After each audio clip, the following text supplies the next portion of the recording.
The untouchable True School Sports Empire proudly presents something the boxing game's been missing. Hey, what's going on? It's your boy BT, and I came here to talk some boxing with the thousands of True School Sports subscribers. Now, shout out to everybody out there in the world. I'm reporting to you guys live and direct from South Florida, to be specific. It's 10:29, about to be 10:30 here on the East Coast, Eastern Standard Time. It's November 9th, 2022. And we're here to talk that boxing, man. Here to talk about all the insanity and all the latest happenings from the 2022 WBC Convention down there in Acapulco, Mexico. A lot of fights were ordered today. We know yesterday there was a lot of talk about the rankings and moving up and down rankings. Well, today was the day for WBC mandatories and fights to get ordered. Now, disclaimer for everybody out there. Just because a fight gets ordered by the WBC does not mean that it will get made. So if you see some crazy matchups here, don't get too excited because they probably won't get made when you want them to get made. And that's just what it is, being honest and speaking the truth. But hope everybody's doing good. Make sure you smash that like button if you're just stopping in. Always a pleasure to be here. Always a pleasure to talk about the sport of boxing and do it with people who I really enjoy talking to, which is you guys, the fine folks out there in the world. I see my pictures a little choppy right now. The internet may not be good, so let me know, guys, if you can hear me, because there's a hurricane about to hit Florida. Hurricane Nicole is on its way, so my picture might be choppy, but just let me know if you can hear me, if I sound good. I might even just come off the screen because I don't like having blurry picture. But anyway. We got my main man, Michael Manning in the building. What's good, Michael? He says, Spencer Knight saves the day. Yes, sir. Shout out to the Florida Panthers. Spencer Knight, 40 save shutout. Always good to see the Panthers get a shutout and win against a good, tough Carolina team. He says, come on, BT. They shut out the Canes. Jump on early. I had to get my stuff in order, get my notes a little in order before I came on. But we here. We made it, and it's good to be here. Jesus Sam says, saludos, BT. What's good, Jesus? Good to see you, champ. And he says, just because it's mandated doesn't mean it will happen. We all know that. Absolutely. I'm just, listen, Jesus, I'm just telling anybody that may come in later on or watch the playback that may not know this. Maybe they've never paid attention to the WBC convention. Maybe they just haven't put much thought into how this shit actually works, but I'm just letting them know. So yeah, man, we here. Crazy day. A lot of weird matchups were ordered today. Some were expected.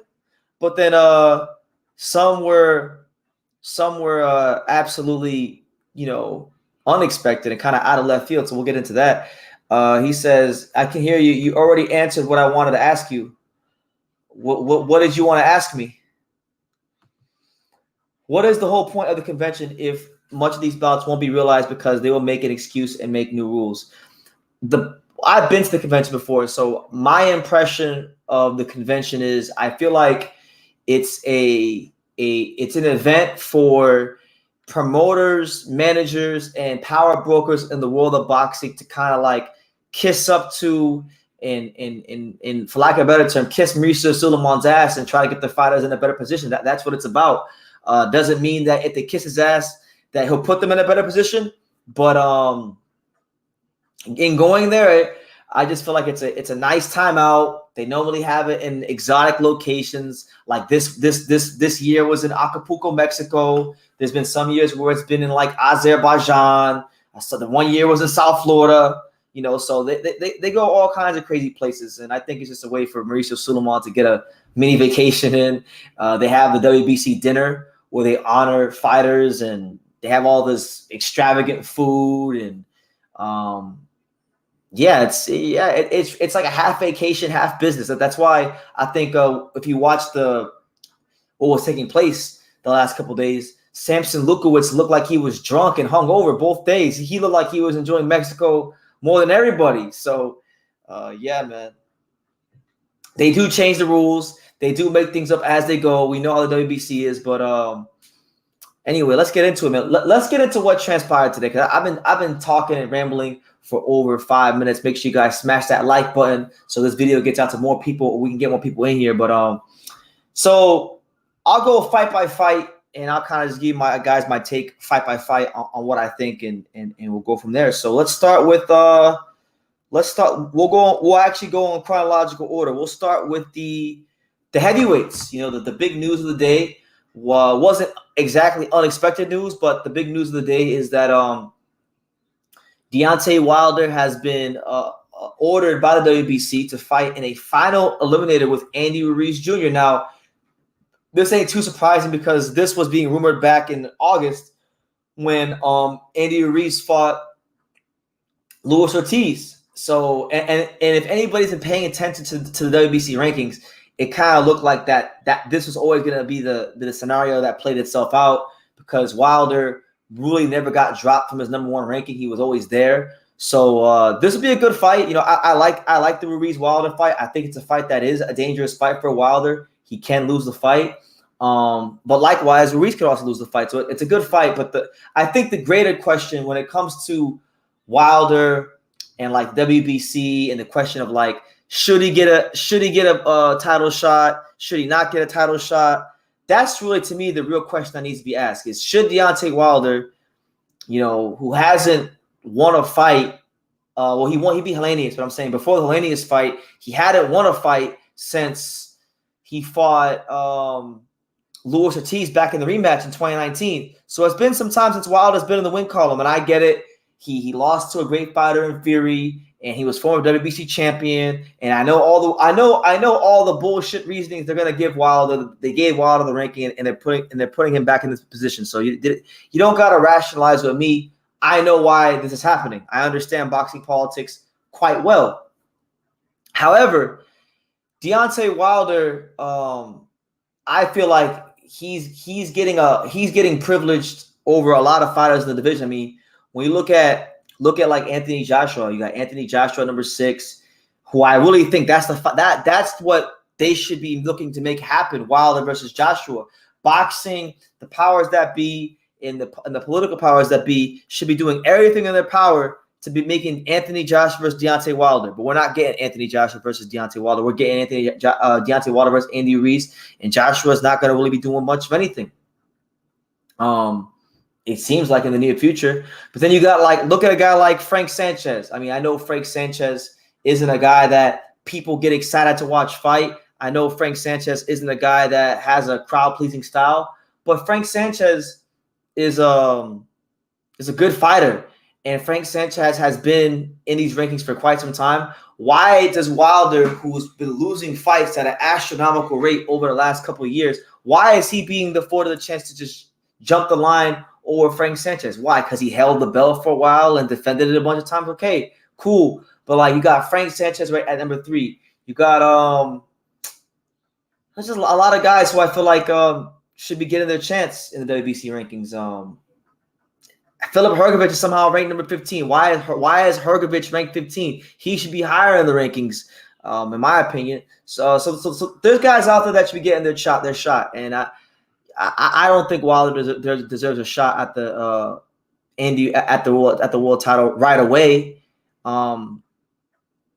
Because now if he wins, now all of a sudden we're in a position now in boxing where Deontay Wilder might be getting a fourth fight with Tyson Fury.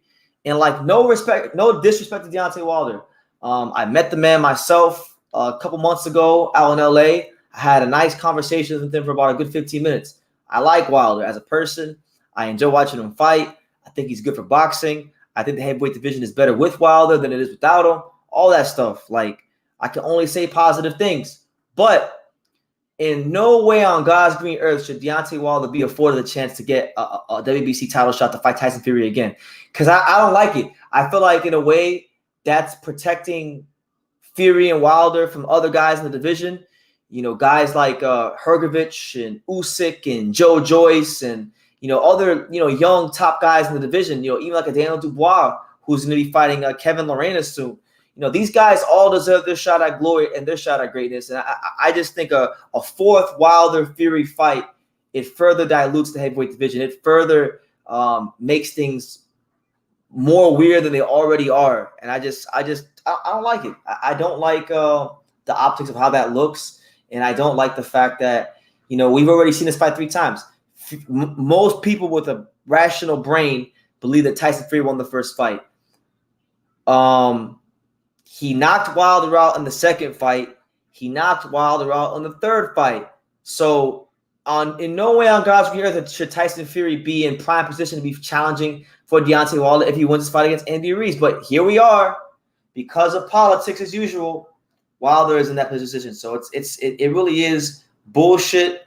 It really is something that I don't think is good for boxing. And I don't know what you guys think, but that's where I'm at with that. Jesus M says, what is the whole point of the convention if, well, no, I answered that already. The WBC does not have to force to make it happen. Yeah, and fighters, listen, there's these 3 other governing bodies. If a fighter says he wants to go the WBA route or the IBF route or the WBO route, they can go ahead and do that. And it's happened many times in boxing before. I don't watch that garbage convention. It's just like politics. It is just like politics, but see, it has boxing involved, so I had to watch it so I can stay up to date with what's going on. And yeah, it's very political.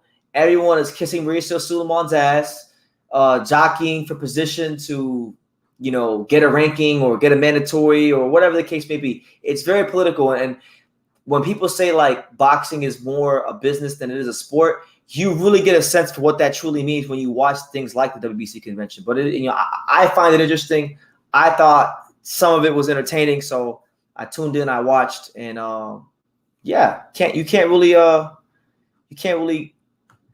JJ says Tyson Fury is retiring after he fights Chisora, BT.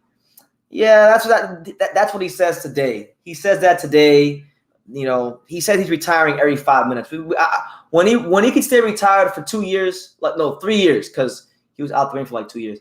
When he can stay retired for like 3 years or more, I'll believe Tyson Fury is retired. Until then, I don't believe anything that comes out of his mouth when it comes to retirement or what he says he's going to do. Because Tyson Fury, by his own admission, will tell you he's a bipolar person. One day he's hot, one day he's cold. One day he's yes, one day he's no. One day he's in, one day he's out. So you don't know what you're going to get with Tyson Fury minute by minute, let alone day by day or year by year. So you just got to roll the punches and see what he does. But I don't believe that for a second. I think if the opportunity comes to fight Anthony Joshua and there's truckloads of money being delivered at his doorstep to beat the big bodybuilder, then he'll fight him. And I think the same thing for Usyk. If the Arabs, if the Saudis come with the ridiculous, amount of money and they want to stage a undisputed fight between him and Usyk, then I think that he's going to go ahead and take the money and fight Alexander Usyk out there in the Middle East.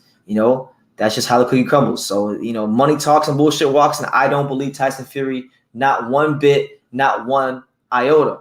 But that's just me. Call me crazy. So that settles that. If you guys got any other comments about Fury versus or Wilder versus Andy Ruiz, feel free to drop them below, and I'll get to your comments later on. But moving on to the next fight that was ordered.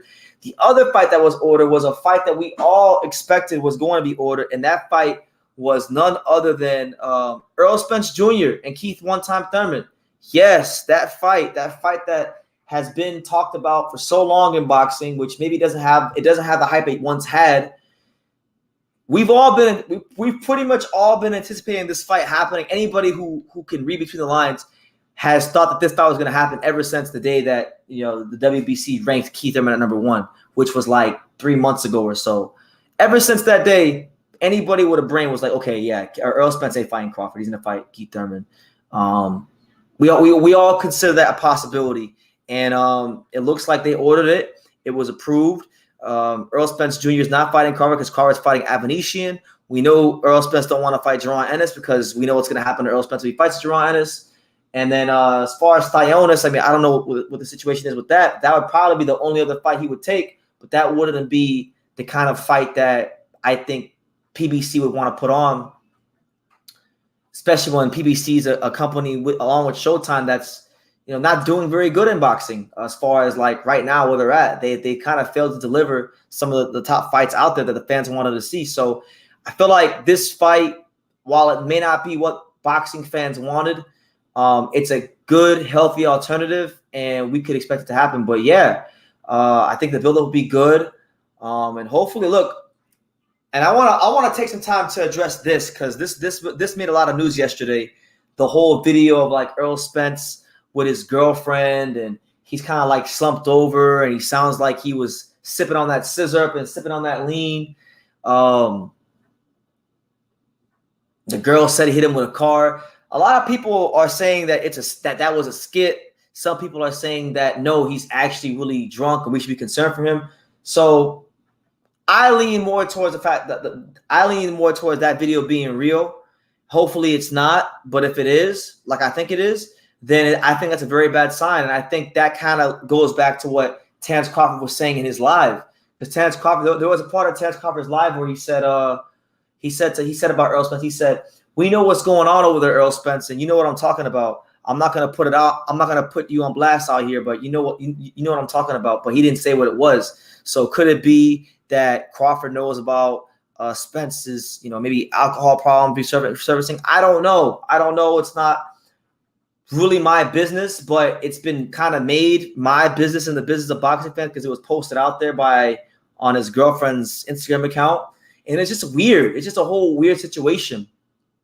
And I truthfully hope that, if it is real, Errol Spence gets some help, because the way it's looking, he may have a bigger fight to fight than Keith Thurman or Terrence Crawford. And that might be his fight against his own personal demons and his own, battles and struggles, because we all have them. We all have them in life. And I'm not here to put Errol Spence down or condemn the man.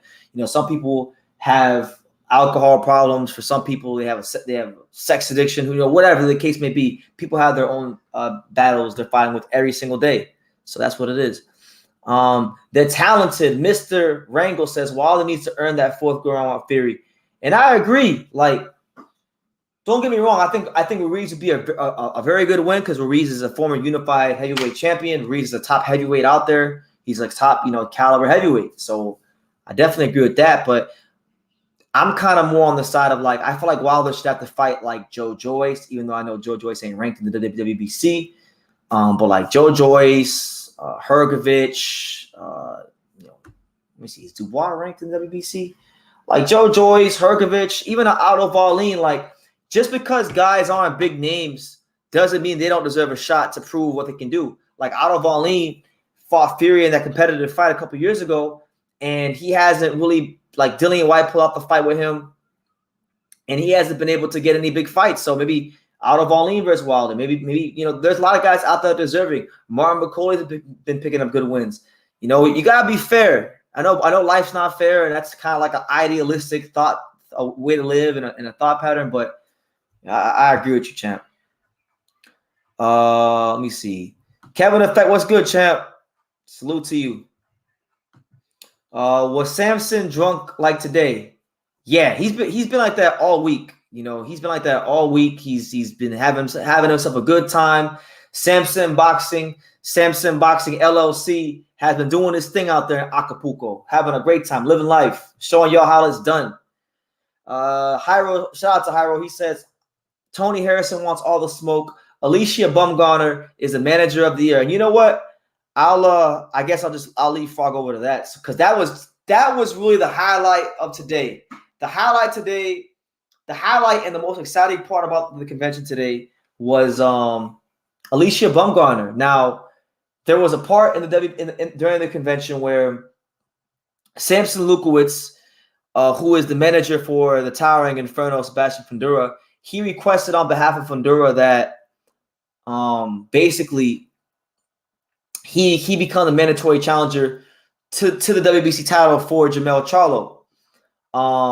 He said that he tried to get a fight for Fundora with the interim title, and basically he tried to get him to fight Tony Harrison. He said that Tony Harrison wasn't available for March, and then Alicia Bumgarner comes out of nowhere. She comes over the top rope like she's in the damn Royal Rumble, and she said no. She said, "No, I'm the representative for Tony Harrison. I'm representing Tony Harrison on his behalf." And she pretty much cut off Samson and said, "Look, you're not telling the truth. Tony Harrison is ready, willing, and able to take the fight with Sebastian Fundora, and he'd be happy to take the fight with Sebastian Fundora."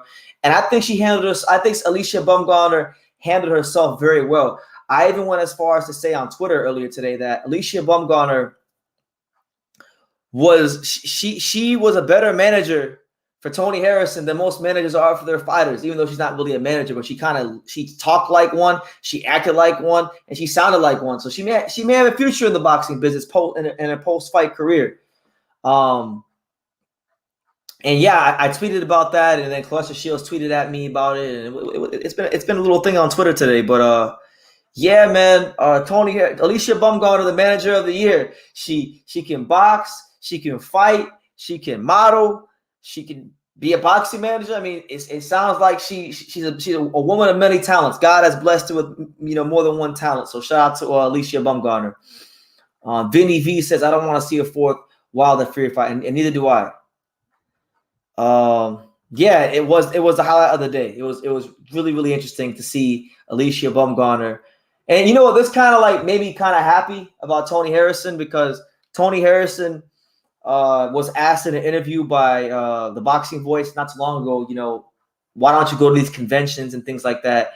And he said, nah, he's not going to do that. He's just going to sit on his ass and drink some brews and wait for Al Heyman to give him a call. So I guess, he had a plan all along, and his plan was to send Alicia Bumgarner down to Mexico to do his work for him. So shout out to Tony Harrison, man, doing his thing. In other news, right, because I want to get to all the fights. Now, I would probably say the two other interesting things that happened. One fight that got announced that I was like, this one just came way out of left field. Way out of left field. Shakur Stevenson. We all know Shakur Stevenson is moving up to 135. His campaign at 130 is done. He's not going to try to unify the division or go undisputed at 130. So he's going up to lightweight. The glamour division. We're all excited about it. We're all excited to see what Shakur Stevenson can do against the big names in that weight class. All that good stuff. Now, the WBC has formally ordered Shakur Stevenson to fight none other than Isaac Pitbull Cruz. And I personally, I'll be honest with you, out of all the fights on this list, and there's quite a lot of them. I mean, there's like 6, 7 of them. I think this fight is the least likely to happen, because obviously you guys know the fake, pseudo bullshit boxing politics. Shakur's with PBC, Isaac Cruz was with Al Heyman, and both of these fighters are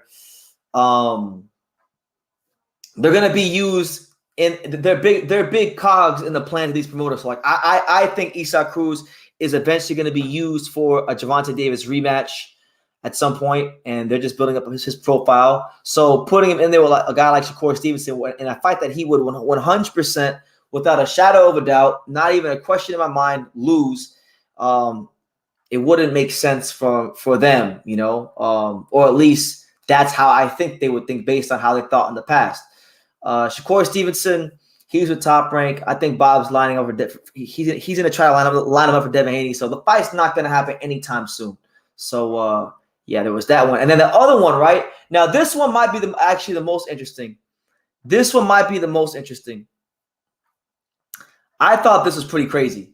So I wasn't surprised, because I'm pretty good at seeing things before they happen in boxing, but like, the WBC did order Brandon Figueroa, who, for those that don't know, Brandon Figueroa had his first fight at 126 a couple months ago. Brandon Figueroa automatically gets a #1 ranking at 126 because he was WBC champion at 122 at one point in time. So they have rewarded him for past achievements. He's #1 by default in the featherweight rankings in the WBC. Now, the fight they ordered was between him and Stephen Fulton, a rematch between those two.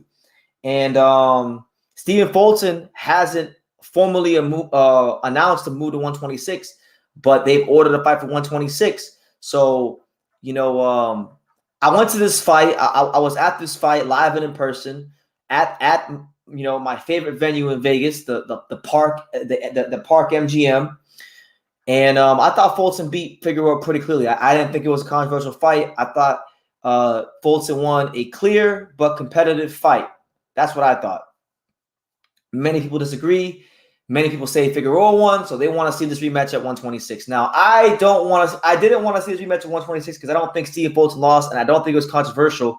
But I really, really don't want to see this rematch at 126 due to the fact that there's a guy at 118 who's going to be moving up to 122 very, very soon, and he's going to be looking to punch the brakes off Stephen Fulton. His name is Naoya Monster Inoue. And I'll say this.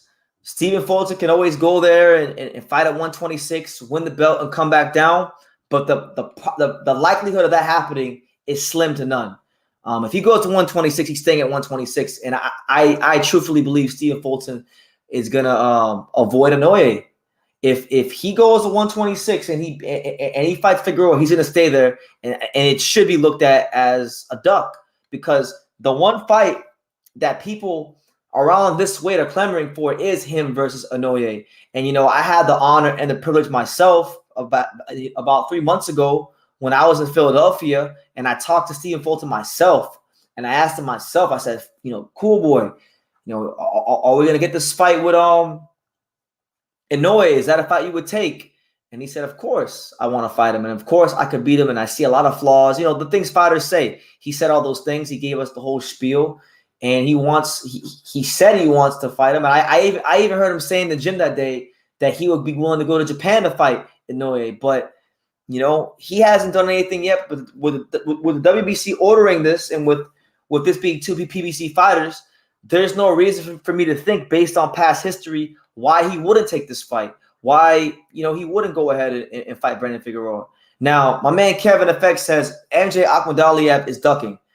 And I agree with that. I do think MJ Akhmadaliev is ducking, because he's saying he's injured, right? Like, that's part of it too. MJ Akhmadaliev is saying he's injured. But then he's injured, but then you see a video of him on the beach playing around and boxing with Anthony Joshua. So I don't think he's injured. I think it's bullshit. I think he's waiting for Fulton to move up. And he'll probably fight his mandatory Marlon Tapales whenever he gets healthy again. I genuinely believe that's what's going to happen with MJ Akhmadaliev. So if you're someone that was looking very forward to Inoue versus Fulton, I wouldn't hold my breath on it. I don't think it's going to happen anytime soon. Kevin Effect says, MJ blocked me for asking for Undisputed. Well, then he's a cornball. He's a cornball, and he don't deserve nothing. And if anything, I'm glad and my boy Angelo Leo pieced his ass up in sparring and made his ass hop out the ring after one round. And if they ever fought in the pros, he'd do the same thing in the pros. So, hey, if you don't want to fight Fulton, then when things get better with Angelo and the whole situation with Mayweather Promotions, and he can fight again, and he's fighting again, then make that fight happen. I'd love to see my boy Angelo piece him up. I know he would too, because MJ Akhmadaliev is not all that. You know what I'm saying? Ordinary Pete, what's good, champ? How you living? Hope all is well. Good to see you, champ. You say, I spiked that like button on the way. Yeah, listen, if you haven't done so already, all right? If you haven't done so already, smash that like button. Get this video out to as many people as possible. This is the home of boxing. We tell you guys the truth. We call a spade a spade. Whether I like it or I don't like it, I got to tell the truth. I got to be content to tell the truth. And a lot of channels don't do that. So we're here having a good time. The internet connection ain't the best. So my picture's a little choppy because Hurricane Nicole, for those that don't know, there's a hurricane named Nicole that's about to hit Florida. It's a Category 1 hurricane. So it's a light little hurricane. It's not a crazy hurricane. It's not going to be like the last one that hit Fort Myers. But we are going to get a hurricane. So if my picture's not good, if some things are off this live, that's why. But yeah, what else happened today? I mean, you had the other two fights that I wanted to talk about that I didn't talk about already. So you had Teofimo Lopez versus Sandor Martin. Now, I like that fight.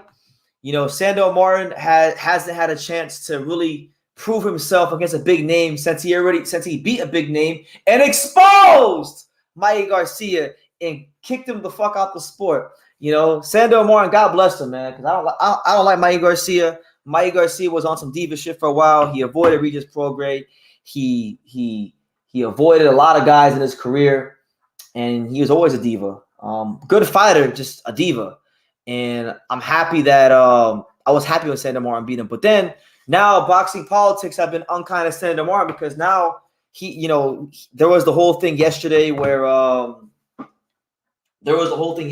his manager was questioning why Mauricio Sulaiman always is playing around with his ranking and not giving him a good ranking. And then, you got Jose Ramirez getting rewarded title shots because he got married. It's ridiculous. But anyway, they ordered him to fight Teofimo Lopez.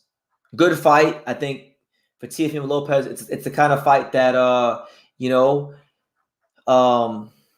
if you're at 140, this is the kind of guy that you want him to fight. This is the kind of fight that you want to see him in, because he's in there with a full-fledged 40-pounder, a guy that can box, a guy that can move, but who's not a big puncher. So it's kind of like, I don't want to say a completely safe fight for Teo, but it's a little bit safer than some of the other options that have been presented to him. So I feel like it was an ideal fight. But then Teofimo Lopez, as my boy Michael Manning eloquently pointed out, and I've seen the tweets on Twitter when they came out. Teofimo Lopez went on a whole rant about how Sandor Martin priced himself out the fight and yada yada yada. And I'll be honest with you, I just I don't believe it. I don't believe it. I think Sandor Martin's a high risk, low reward fight. I think fighters know that he's a technically sound boxer, and he's not a guy that's gonna be an easy out for anybody. Unless you're like really, really like that. This ain't motherfucking Pedro Campa. So I don't believe him when he says that. That's just my opinion. But Sandor. So Sandor Martin will have to continue his quest to get a big fight after he already earned a big fight by exposing Mikey Garcia and kicking him out the sport. So it is what it is. Eric H wants to know, who did Mikey Garcia avoid? Who didn't he avoid? Gamboa, Lomachenko, Regis Prograis. Shit, I mean, it's a lot of guys. Jorge Linares. I mean, at least those four. Linares, Lomachenko, Prograis, and Gamboa. Those are four just off top that he avoided. Turned down the Linares fight in early 2018. Move up to 147 to not fight Lomachenko, to take a fight that everyone knew he wasn't going to win against Spence, and he didn't even try to win. Just a lot of guys. Hell of a lot of guys he avoided. Always priced himself. If you want to talk about fighters price themselves out of fights, that was a guy that did it better than anybody. Was Mikey Garcia. That's why him and Bob Arum never got along, because Bob Arum isn't like Al Heyman, who just overpays fighters for mismatches. No, Bob Arum is probably one of the only promoters in boxing. He is the only promoter in boxing, in my humble opinion, that actually runs his promotional company like a business.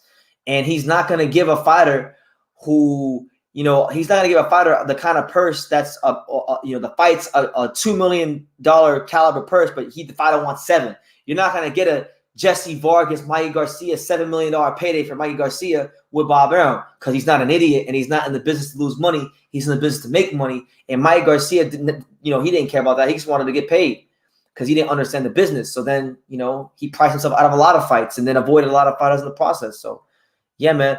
Ordinary Pete says, I was wearing my True School Sports this last week at a casino poker tournament. I got a lot of questions about the shirt in your channel. Maybe you got an extra sub or two out of it. Well, thank you, man. Yeah, I appreciate it. Listen, every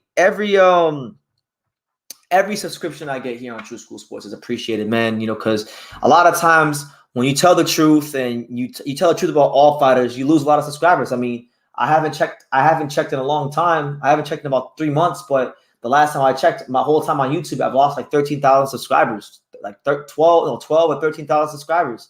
That's the price I've paid being real here on YouTube. How many channels do you know on YouTube in and around my level have lost that many subscribers? I bet you they haven't. So, that's why I am who I am and they are who they are. But I appreciate it, man. What were like some of the questions you got? Like, what was the most interesting? Let me know in the comments, Ordinary Pete. What was the most interesting question you got at the poker tournament about the True School Sports shirt you were wearing?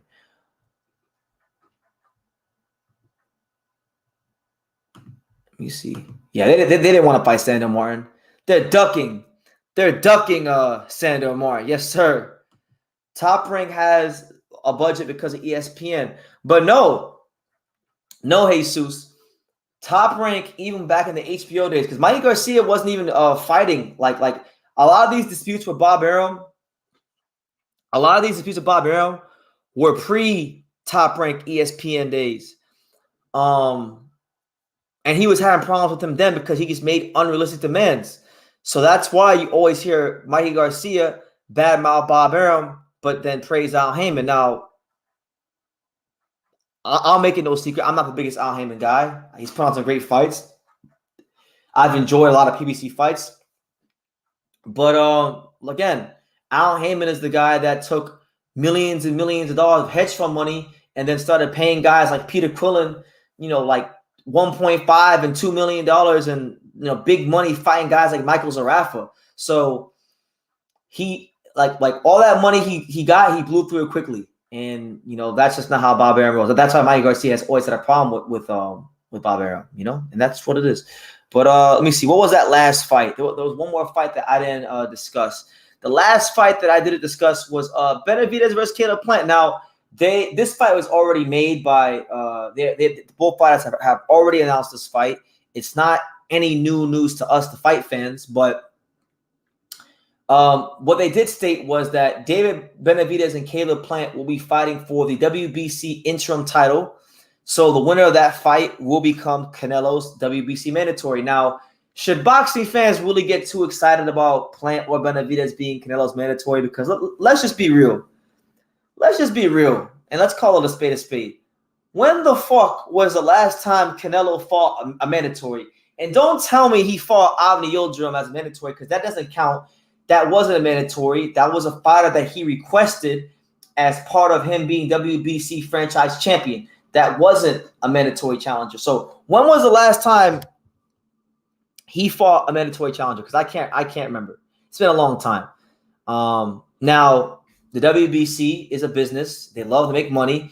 If you've ever seen Mauricio Sulaiman stand up and stand sideways, he's got a big gut. He eats very good. And we know where that sanctioning fee money is going. It's going to steaks and good food.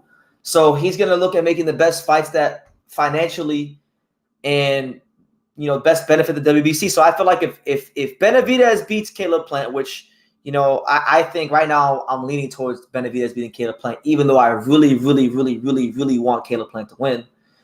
If Benavidez beats Caleb Plant and he becomes Canelo's mandatory, then I think it makes a lot of sense for the WBC to make the fight back, because obviously we know Benavidez has been screaming this guy's name forever.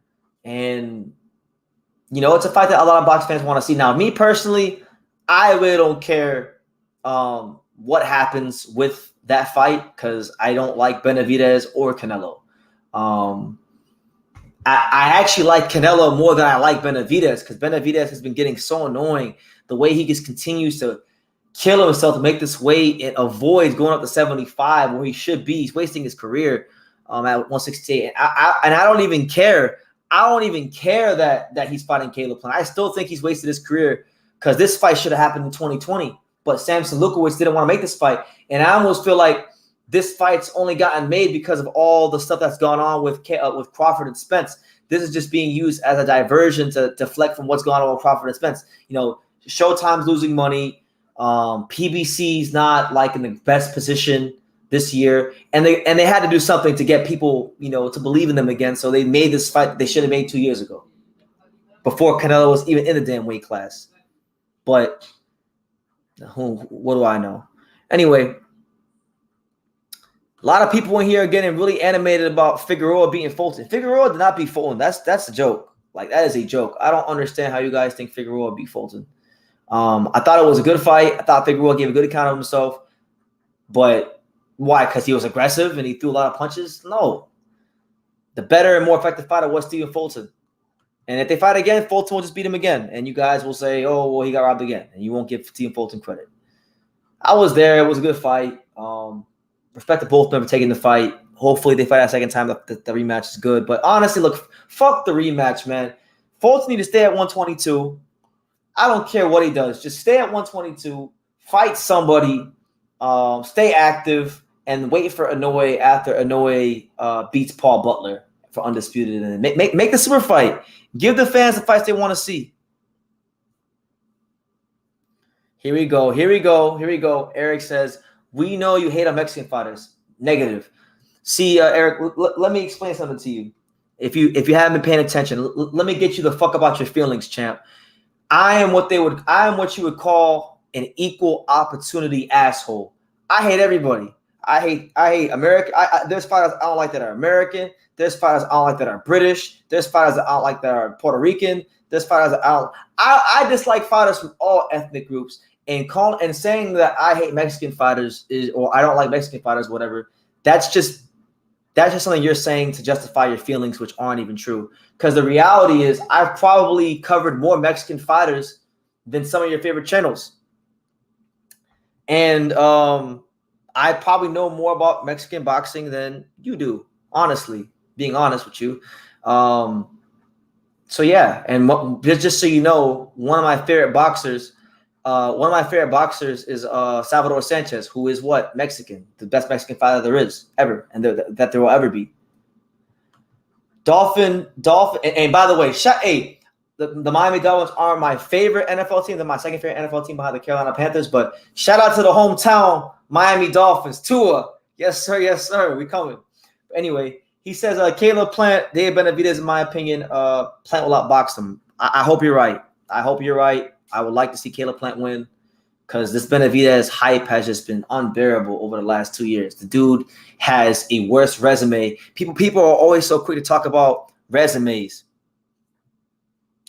People are always so quick to back resumes, bring up resumes. But his resume, I would say, is just as bad, if not worse, than Andrade's, if you want to talk about resumes. And then, exactly, I hate Mexican fighters, but I literally did a whole 4-hour live with the Mexican flag, and I rooted for Gilberto Soto Ramirez to beat Bivol. And I love Bivol, but I love Soto as well. So I don't know how anybody who's intellectually honest could say I hate Mexican fighters. And I'm gonna add this too, and then I'll move away from Eric's bogus ass comment. Not only do I like Mexican fighters, I love Mexican women. That's my favorite. That's my favorite type of women. That is my type. Ask anybody who knows me personally; they'll tell you BT got a type, and it's the Mexicanas. They'll always tell you that. Kevin Effect says, BT, you hate Puerto Ricans too. To be honest with you, if you were going to accuse me of hating fighters, it'd probably be the Puerto Rican. I hate the Puerto Rican fighters more than the Mexican fighters because they piss me off. You know, they go in there and they be playing like tap, paddle. You know, they don't go like the Puerto Ricans from the island. They don't feint. They don't know what an uppercut is. Like I'm way harsh on the Puerto Ricans than I am the Mexicans. True School likes Virgil Ortiz too. I love Virgil Ortiz. I made whole videos stating why I think Virgil Ortiz is one of the best welterweights out there. So I don't understand why. Because I don't love Canelo. Canelo ain't Mexican boxing. Why? Because I'm not in love with Benavidez. He not even fully Mexican. He from fucking Arizona or Seattle, Washington, where the fuck he from? But he wasn't born in Mexico. He was born in the USA. BT, do you think Plant versus Benavidez would have gotten made had Bud not did his live? I feel like PBC and Showtime making that fight was a big fuck you to Bud, and the big fights can be made without Bud. Well, if that's what the message was, it backfired because Terrence Crawford already sold 10,000 tickets within the first 2 days of tickets going on sale for the Avanesian fight. He's on pace to sell out the arena in Nebraska they're fighting in, which holds around like 18 to 19,000 seats. So he's going to have a sellout crowd on hand. He's going to get paid an 8-figure payday, supposedly, or something close to that. He's going to make money. He's going to fight in front of a sold-out arena. His value is going to go up as a fighter without Errol Spence. So if they gave Terrence Crawford a fuck you, he gave him a bigger fuck you and outsmarted and made Al Heyman look stupid. You know? But I'm not going to lie. I do have my questions about BOK Prime and if they're going to be doing legitimate business with Crawford and they're going to pay him. But, you know, that's we'll see. We will definitely see. How the hell is Plant going to get another chance at the WBC belt? David versus Plant. The winner versus Morel is better. I mean, I would like that too, but no, that's not gonna happen. We'll see, man. But let me see. I think I pretty much talked about all the fights. We talked about Harrison, Fundora, Ruiz, Wilder. Yeah. So I pretty much ran through all the fights that were ordered. So that's what it is. We got through the news. So let's get to some other boxing news, man, because that wasn't the only boxing news we had today. And shout out to everybody here. It's your boy BT. We're 45 minutes in. It's the untouchable True School Sports Empire at night, late at night here on the East Coast. Prime time out there on the West Coast. You know, let me know where you guys are watching from. Let me know what city, what state, what continent. I want to see how international we are on the broadcast today. We know that Bud sells in Nebraska. Well, no, I just made a video about this, Michael, and I'll post it in a day or so. I just made it before I came on here. Bud Crawford's issue has never been pay-per-views. Or no, my bad. Let me correct myself. His issue has never been selling tickets at the arena. Anybody who's been to a Terrence Crawford fight, whether it be in New York or wherever, they'll tell you Terrence Crawford, whenever he fights, no matter where he fights, brings the whole of Omaha, Nebraska with him, and he sells tickets very, very well. You know, I remember last year when I was in Las Vegas. I was in Las Vegas for like 2 or 3 months at the end of last year. And I was there when like Jerron Ennis fought Delorme. That fight was easy to get tickets to. They weren't really selling a lot. I got a free ticket to that fight. Fulton Figueroa, oh my God, they were just giving out Fulton Figueroa tickets like it was nothing. They gave me like 8 free tickets to Fulton Figueroa. So it was pretty easy to get tickets for every fight in Vegas that was happening around last year. But the only fight that was kind of hard to get a ticket for at a decent price was Crawford versus Porter, and that's because Terrence Crawford sells very well. You know what I'm saying? So I'm not surprised that he's selling tickets very well, because he sells tickets very well no matter where he fights, whether it be New York or Omaha or Vegas. He always sells well when he fights. His issue is not just his issue, but an issue in boxing as well. The pay-per-view market in boxing is dead. Nobody's doing 1 million pay-per-view buys anymore. Canelo doesn't do 1 million no more. I mean, that should tell you everything right there. He's supposedly the biggest star in boxing, but he doesn't even do 1 million pay-per-view buys anymore. So, you know, every fighter in boxing has a problem selling pay-per-views. But when it comes to selling them tickets, Bud ain't never had a problem. Crawford may have got the bag, but his legacy is not going to look great in 10 years from now if he never gets a Spence fight and he don't get any other big names. That's not true. He's going to the Hall of Fame regardless. His legacy is already stamped.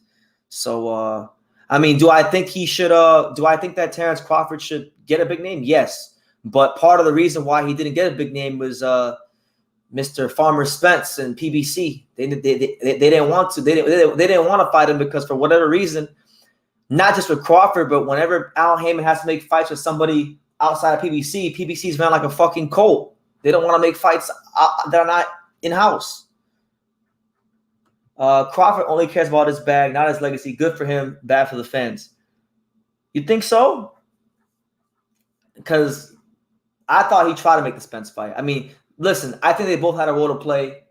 I made my thoughts on that very clear before here on this channel, but you can't really say that because he's the guy that when like Errol Spence was the Olympian. Errol Spence was Olympian. They rolled out the red carpet for him. They made sure he had some really nice tune-up fights coming up, looked after him, got him the favorable style matchups, all that stuff. But Terrence Crawford, do you know how Terrence Crawford had to burst onto the scene? He had to fight Breedis Prescott on 2 weeks' notice. He had to go to fight Ricky Burns in Scotland. He had to, he took some tough fights, which people don't say were tough fights now because they don't look at things in context. Like, for example, I'll give you guys a perfect example. When he fought at 135, he fought Andre Klimov. People say, who the fuck is Andre Klimov and why was Terrence Crawford fighting him? Well, because Terrence Crawford's a cherry picker. Well, no, it's not because he's a cherry picker. It's because Terrence Crawford was really not a big name in boxing at that time. And Andre Klimov had won a fight as the B-side against John Molina. And it put him in line to fight Terrence Crawford because Molina was going to fight Crawford after Klimov. Now, Molina did get a shot at Crawford years down the line, but you got to look at things in context. Rick Glazer says that PBC is always giving tickets away. They are. They are. Like, for example, like I can call up, like if there's a PBC fight in Miami, let's just say anywhere in South Florida, like most of the time PBC has their shows either at the Hialeah Casino or at the Hard Rock. So they're both really close to me. I can get to both of them pretty easily. All I gotta do is get on my phone, text Sam Watson's son Marcus, and I will have a free ticket to PBC. And even if I don't do that, okay, let's say I don't text Sam Watson's son. If I just go to the venue and I wait long enough and I talk to enough people, I will find somebody a free ticket to go to a PBC fight. And I'm talking like good PBC fights too. I'm talking like Fulton Figueroa. They were just giving them away. I couldn't find one person that bought a Fulton Figueroa ticket. Like, they gave me 8 free tickets to go to Fulton Figueroa. I mean, it was like that. Yeah, no fighter does a million pay-per-views nowadays, boxing and UFC included. The only exception is Conor McGregor, but again, the guy is semi-retired. Exactly. Showtime are getting dropped by Paramount, so PBC are broke. That's their problem that nobody wants to touch. Yeah, exactly. And great point. The well has ran dry, and now I actually think that boxing fans might actually win in this scenario, because if the well has ran dry, then PBC, all this like freeloading and not doing anything and sitting around and getting $3 million to fight C and D class fighters, that shit is done. It's time to make the motherfucking real fights happen. You know what I'm saying? So yeah.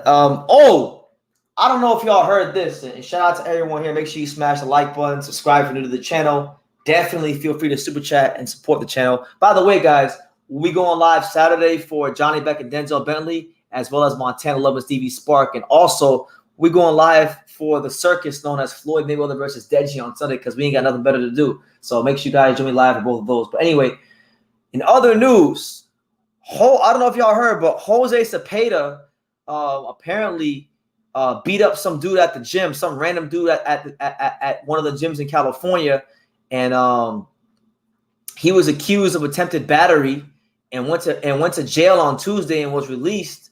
And now, he was issued a citation. The prosecutors are reviewing what happened at the gym. There was no video evidence or witnesses that said that he punched the guy at the gym, but I don't think it's a good sign for Cepeda. Cepeda, all of a sudden, we're like 2 weeks, some change out from the Regis Prograis fight. It's not a good sign. Even if he didn't do it, it's not a good sign to have his name in the headlines like this, because this can really affect a fighter's psyche and his mental state of being before heading into a big fight. And mind you, Jose Cepeda is a guy that, by his own admission, he'll be the first to tell you, he isn't the most mentally tough guy in the world. Like he said after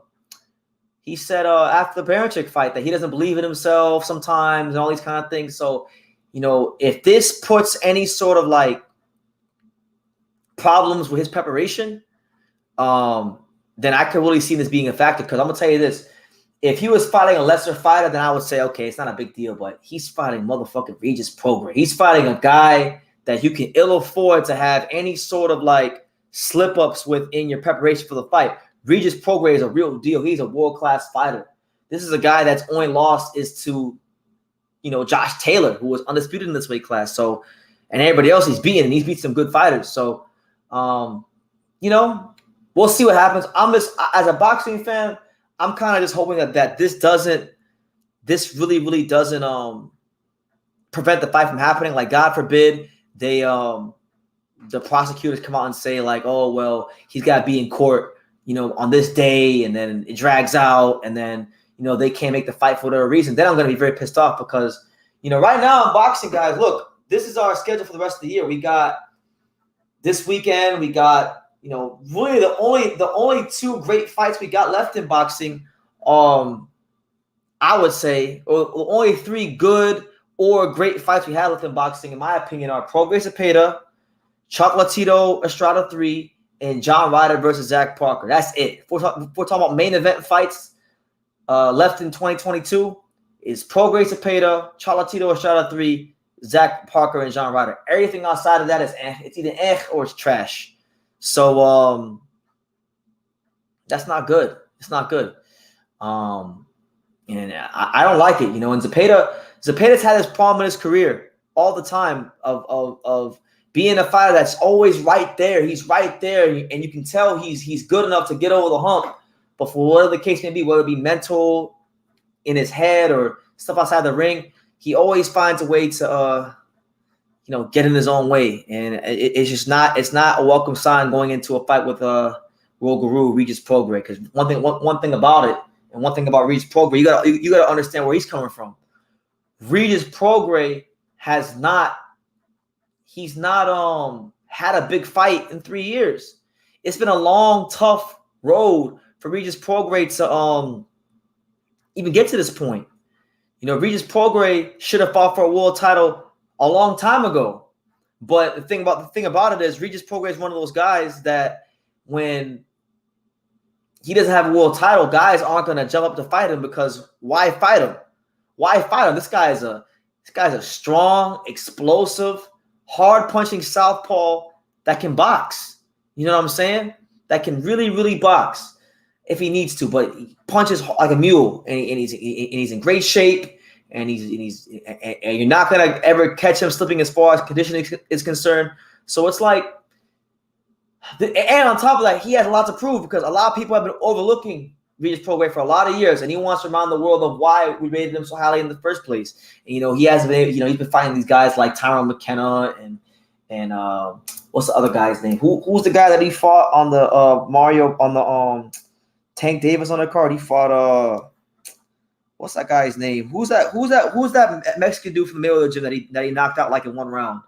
I can't remember his name, but you know what I'm saying. Like Regis Prograis, top fighter with a lot to prove, dangerous fight. Without this drama going on, with this drama going on, I think even more dangerous for Jose Zepeda. Usam the fanboy killer says Estrada Chocolatito 3 should be amazing. The judges better not fuck this up. Yeah, man. I'm probably gonna miss that fight because I'm gonna be out in Lubbock, Texas for the U.S. Nationals with Sean Porter and Sean Tatel for amateur boxing champions. So I might miss that fight. And I'm pretty sad about the thought of that being a possibility because I mean anybody who knows me knows I love Roman Gonzalez, but they better not mess it up. I agree. Otherwise, it would put the cap on what's been a really, really bad year for big time boxing in the second half. Yeah, but like that's not a great fight. Like it's cool that we're getting Crawford in the ring and then he's getting active and that's all that's fine and dandy, but that's not a great fight. Avanesyan's gonna come to fight. He's gonna come to win. He has everything to gain and absolutely nothing to lose. So I respect him for taking the fight, but not really like excited about that fight. Adam Azim. Adam Azim is fighting Ryan Charlton. I would say that's an okay fight. You know, I think Adam Azim should beat Ryan Charlton pretty comfortably, but you know, it's a slight step up, and Adam Azim is one of the top young fighters in the world, especially British boxing. Yes, sir. Regis Prograis is your typical high-risk, low-reward fighter. Nobody notable will fight unless they have to. And that always pisses me off when you discuss fights and people bring up resumes. Yeah, like Regis Prograis' resume isn't going to be as deep as Jose Ramirez because Jose Ramirez is a much more beatable fighter than Regis Prograis. Your example of that can be found in a whole lot of fights, like the Pedraza fight, which I thought was a draw, and the Postal fight, which I thought he lost. So guys are always going to be willing to fight Jose Ramirez because, you know, for all the amateur experience that Jose Ramirez has, Jose Ramirez is a fighter that, you know, if you take the left hook from him, he's extremely basic and he's not going to outbox you. He relies on the left hook. He relies on stamina. But yeah, Regis Prograis, he beat Relic and a couple other solid guys, you know, champions and whatnot. But Regis Prograis, yeah, okay, his resume's not the best, but guys aren't willing to fight him because he's a hard guy to deal with. And even if you beat him, look at Josh Taylor. He beat Regis Prograis barely by the hairs of his chinny chin.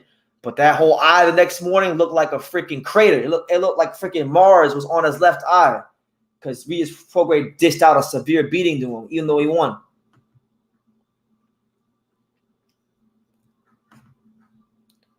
What did Mauricio say that will nullify the franchise belt? I don't remember. I don't remember. Kevin Effect says, I still think Regis is the best fighter at 140. And that's not crazy because Regis Prograis is a damn good fighter. David Morrell put his opponent in the hospital with the coma. His corner was a travesty. Yeah, I talked about that a little bit in the last live and in the video. But yeah, you know, his coach, Ado's coach is Kei Karoma. And all respect to all the coaches in boxing who give their lives to the sport and everything. But like, I have never been a huge fan of Kei Karoma as a coach. I never thought he was all that great as a coach. And my thoughts remain to be confirmed going forward that, you know, he didn't even know when to stop the fight and look out for his fighters. So sad, very sad. Michael Manning says Dillian White versus Jermaine Franklin. Trash fight. Trash. I mean, I guess it's good for White. It's his first fight with Buddy McGirt. He's fighting an American heavyweight who's undefeated. Boxing's such a joke now with the undefeated thing. Like, yeah, he's undefeated, but like, motherfucker, 33% of the top 20, the top 10 across all weight classes in boxing is undefeated. So that don't mean anything. Like, what does that mean? Undefeated doesn't mean shit. Who have you fought? Show me that damn resume. What can Jamal Charles do to get his respect back? I see it. How about fight? How about fight? I mean, it's not rocket science here, people. You know, like I was just watching the Florida Panthers game. Shout out to the home team. You know, the greatest show on ice since Disney on Ice, the Florida Panthers. You know, they won today. But like, how can the Florida Panthers solve their goalie situation? You know, Spencer Knight got to go in there and shut motherfuckers out, and that's what he did. So I want Spencer Knight to start in that for the Panthers, not Sergei Bobrovsky. You know, fighters fight. In basketball, when you're in when a shooter's in a slump, the shooter's got to shoot. Dogs bark, cats meow. Fight, man. We hear everything about Jamal Charles other than fight. You know, we hear about his credit card getting declined, which, you know, listen, I've been there. I ain't here to down no man. I've been there. I've been there where your credit cards decline, so I know what it's like. So I'm not gonna ever, you know, talk down on no man's finances, but like, you know, there's that. You talking about his house getting foreclosed. We're hearing about, you know, we're seeing him train rappers like Blueface. Like, he's doing everything but fucking box. And it's getting annoying. So I would just like for Jamal Charles to, I don't care who he fight. He can do the motherfucking Fernando Montiel rematch for all I care. Just get in the ring and get active, man. You ain't Jamal Charles ain't fought since the same day my boy Angelo Leo fought, June 19, 2021. It's been damn near like 510 days since he fought. It's getting ridiculous out here. Yes, fight. It's not rocket science. And then he says, yeah, there's no way there's no way that Blueface can be a good influence, and he's not. He was in the, I mean, not that I care, but you know, you see these things on social media. I'm just calling what my 4 eyes see. He was in the club with Blueface, you know, turning up. The day he was supposed to fight, what's his name? Was it who was Charles supposed to fight that he pulled out? I can't even remember right now. Who help me out, guys? Who was Charles supposed to fight earlier this year? Was it Sulecki? I think it was Sulecki. He pulled out the fight, and then the day he was supposed to fight, he's seen in the club turning up with Blueface. So come on, man, it's getting ridiculous. The tale of Deontay Wilder is the best example of a loss doesn't define you. I think he earned more respect from the loss. Yeah, exactly. I mean, I think for me, like, I've been a big critic of Wilder for years here on YouTube. I was the guy that used to say that Deontay Wilder, before he fought Fury, was in a witness protection program for boxing, because he was. He never really had a progression of a legitimate prospect when he was a prospect. But when he fought Fury that third fight, even though I said before that fight I didn't want to see that fight, he was what he said he was. He was willing to go on his shield, and he was willing to fight to the death. And you see the way Fury knocked him out. Boom. You know, he went out on his shield. He fought a great fight, and I respect him. And then I had a chance to meet him in August, and I had a 15-minute conversation with him, and I picked his brain about some things in boxing and the boxing business. I didn't interview him, but like I had a conversation with him. You know, me and Wilder got a mutual friend about we had a mutual friend in Isaac Chamberlain, who was one of Wilder's sparring partners, who's a good friend of mine, great friend of mine in boxing. You know, so we kind of bonded over that for a little bit. You know, he was a cool guy, smarter than people think, smarter than he gets credit for.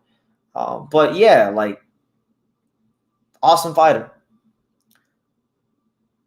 Fundora versus Harrison's order. I don't want this for Tony Harrison. Yeah, I think it's a bad fight. I think if he fight Fundora, you know, we know Tony Harrison's gas tank ain't the best. I think Fundora gonna get him out of there. To this day, that's right.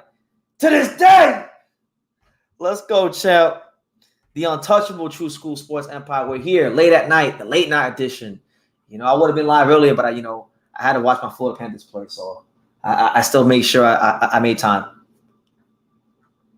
Aaron Calderon says, you was on Fury's cock meat sandwich. Okay, whatever that means. All I said was Tyson Fury was better than Deontay Wilder, and I was never proven wrong. I wasn't proven wrong the first fight, second fight, or the third fight. So if that's what you call being on someone's cock meat sandwich, then whatever floats your boat, you know. All I know is I was right. You're probably a Wilder dick rider, and that's why you're leaving these tired ass comments in the chat section. Who did Isaac Chamberlain fight last? He lost the decision, I know, with Mick Hennessy. He lost. He fought Chris Billum-Smith in a really great fight.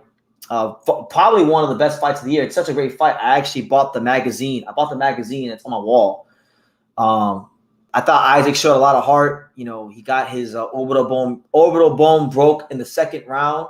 He hurt Chris Billum-Smith twice with a broken orbital bone and almost got him out of there in the 12th. Competitive fight. I just think Isaac's defense needs a little bit more work, but I think it's a fight he could build off of.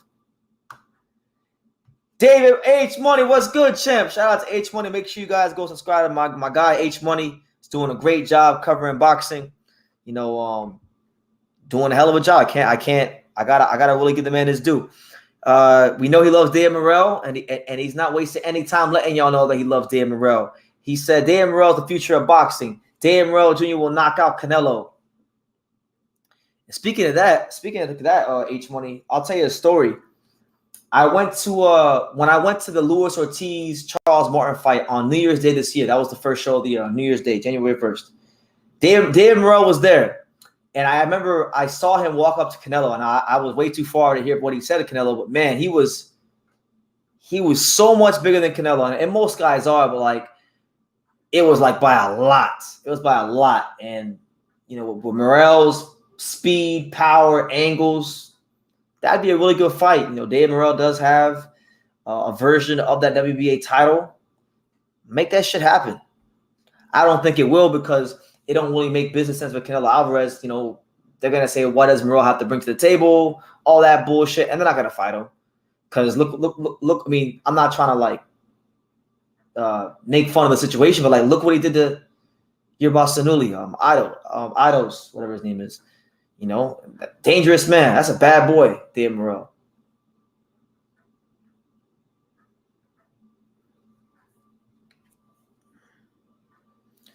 Yeah, Ados didn't win a round, and he got severely beat up. I respect Ados. You know, he did what fighters are supposed to do. He kept fighting until he literally couldn't fight no more, to the point where his life is literally in danger. So let's all make sure when you're praying for your family and your friends, make sure you're praying for Ados and all the fighters that get in the ring and risk their lives, because it's a tough sport, man. It's a very tough sport. It's an unforgiving sport.